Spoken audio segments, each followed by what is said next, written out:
We're still in chapter 24, and in this particular video, we're going to talk about metabolic states of the body. Catabolic anabolic steady state is a dynamic state in which organic molecules, with the exception of DNA, are continuously broken down and rebuilt. And the body uses nutrient pools, and these are going to be stores of amino acids, carbohydrates, and fats. Now, these nutrient pools are interconvertible because pathways are linked by common intermediates. The excuse me, the amount and direction of conversion are going to be directed by the liver, adipose tissue, and skeletal muscle. So we start off by talking about the amino acid pool, and this is the body's total supply of free amino acids. Proteins are going to continually be lost in urine, hair, skin cells, typically replaced by the diet. And the pool, the amino acid pool, is a source for resynthesizing body proteins, forming amino acid derivatives, and then gluconeogenesis, which is the formation of new glucose, as you may remember from one of the previous videos, the previous video. And then we have our carbohydrate and fat pools. And carbohydrates and fats are easily interconverted through key intermediates. The two major differences between the carbohydrate fat pools and amino acid pool are that fats and carbohydrates are going to be oxidized directly to produce energy, whereas amino acids have to first be converted to a citric acid cycle keto acid. And the second one being that excess carbohydrate and fat can be stored as such, which means that excess carbohydrate can be stored as carbohydrate and excess fat can be stored as fat. However, amino acids are not stored as proteins. And then we start talking about the absorptive state. And this is also called the fed state, and it lasts for about 4 hours after eating when the absorption of nutrients is occurring. Anabolism is going to exceed catabolism, and if the nutrients are not stored and they're in excess, they're going to be stored as fat. And let's see, we have carbohydrates. Glucose is a major cellular energy fuel, which we've talked about several times, and it can be converted in the liver to glycogen or to fat, which we've also talked about. Glycogen remains in the liver, but fat joins the protein to form very low density lipoproteins, or VLDLs, released to the blood for storage by adipose tissue. Blood-borne glucose enters cells. Excess is stored as glycogen in muscles or fat in adipose cells.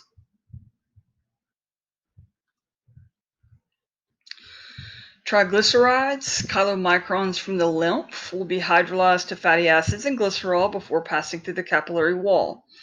And that's a review of a couple chapters ago, or I guess it was last chapter.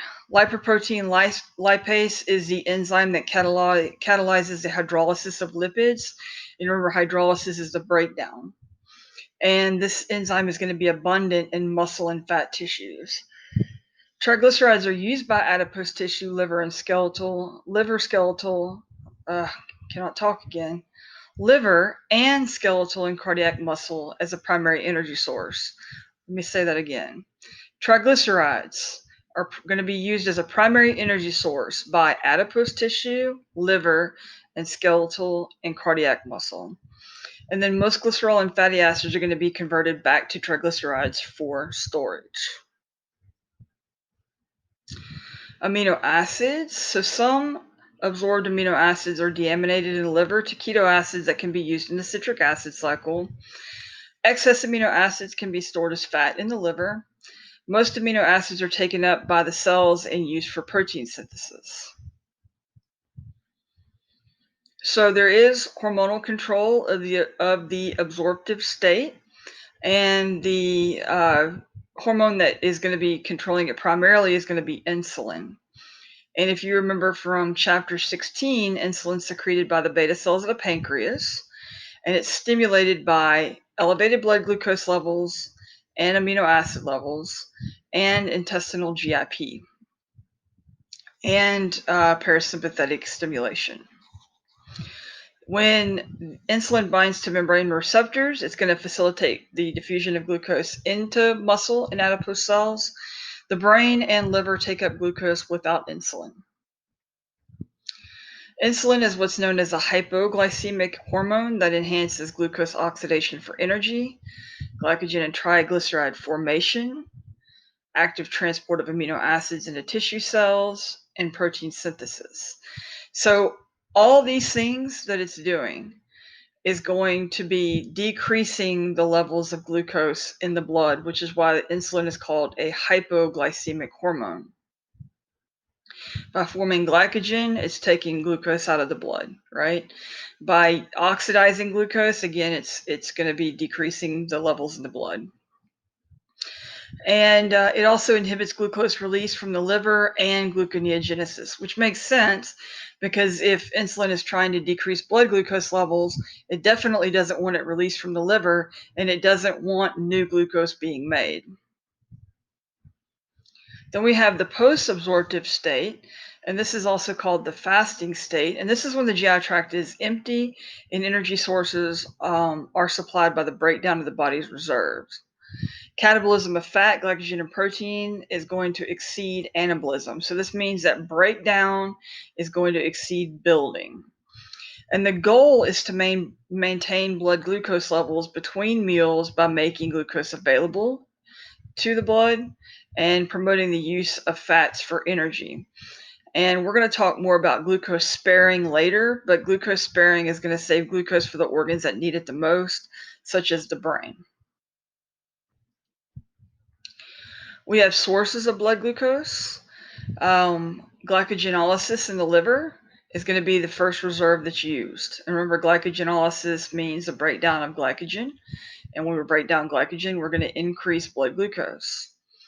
Glycogenolysis in skeletal muscle is going to be the next one used. And well, before the blood glucose level, before glucose from the liver is exhausted, the glycogen stores in the skeletal muscle will then start to break down. We have lipolysis in adipose tissues and the liver, and the glycerol is going to be used for gluconeogenesis in the liver. Remember, glycerol as well as amino acids can be used for gluconeogenesis, but here it's going to be glycerol being used. And then we have catabolism of cellular protein, and this is going to be a major source during prolonged fasting. A limited amount of protein can be broken down before damage occurs. And the amount of fat that a person has is going to determine how long they can survive without food. So, glucose sparing. During prolonged periods of fasting, the body will begin to use more non-carbohydrate sources to conserve glucose. So at this point, more fat and protein are going to be converted to intermediates that can then enter the citric acid cycle. The brain is going to use the bulk of glucose while other body cells switch to fatty acids as a fuel source. Now, this is going to result in the production of ketone bodies. If you remember when we talked about the fatty acids and beta oxidation, it creates a lot of acetyl-CoA, and then if acetyl-CoA starts to accumulate, then that can undergo ketogenesis and form ketone bodies. And that's what's that's what's happening here. It's going to result in the production of ketone bodies. After 4 or 5 days without food, the brain will also start to use ketone bodies as a fuel source. So we have catabolism, proteins broken into amino acids, glycogen to glucose, triglycerides to glycerol and fatty acids. We have our major energy fuels, and glucose is going to be one of them. And then we also have fatty acids and ketones that are also going to be used as fuels. And then the metabolism occurring, liver metabolism, we have amino acids being converted to glucose. There are hormonal and neural controls of the post-absorptive state. Sympathetic nervous system interacts with several hormones to control the events of the post-absorptive state. This is more complex than the absorptive state, which utilizes one hormone, insulin. And the post-absorptive state is triggered by reduced insulin release as blood glucose levels drop. Glucagon is a hyperglycemic hormone whose release is stimulated by a decline in blood glucose levels, an increase in amino acid levels, and before we talk about what glucagon promotes, remember hyperglycemic hormone means that it's going to be a hormone that is going to increase the blood glucose levels. And glucagon is going to promote glycogenolysis and gluconeogenesis in the liver, lipolysis in adipose tissue, which is going to cause fatty acids and glycerol to be released.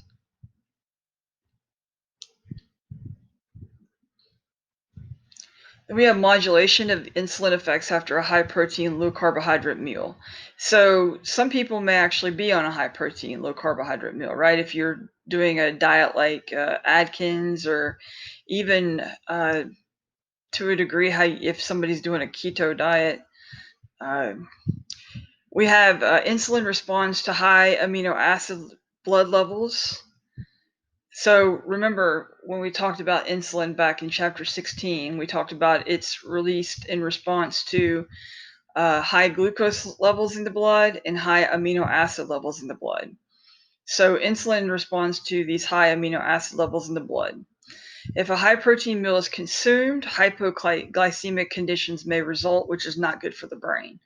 All this means is if you eat a meal that has a lot of protein and like no carbs, then without the modulating effects of glucagon, hypoglycemia may result, and that's not good for the brain. But what glucagon does is it makes sure that there is adequate blood glucose.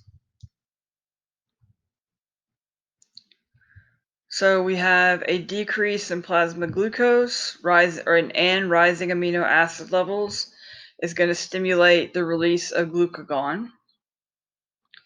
And glucagon is going to stimulate glycogenolysis and gluconeogenesis, and that's going to increase plasma glucose levels. It's also going to stimulate fat breakdown, and that's going to increase plasma fatty acids. And then fats can be used by tissue cells, also known as glucose sparing. Adipose tissue is innervated by the sympathetic nervous system, and it can quickly supply glucose if blood glucose levels are low. And low plasma glucose fight or flight response or exercise can trigger fat mobilization and glycogenolysis. Then we have the hormonal control, or other hormones, I should say. We talked a little bit about some hormones, but we have other hormones that play a role. Metabolism and nutrient flow are also influenced by hormones other than glucagon and insulin. For example, growth hormone, thyroxine, sex hormones, and corticosteroids can all have an effect on metabolism. Most have an indirect effect. And this is a summary of hormonal influences on metabolism. And this is giving you a number of different hormones and the hormones' effects. These are your questions for this video. And that is all I have for you. Have a good day.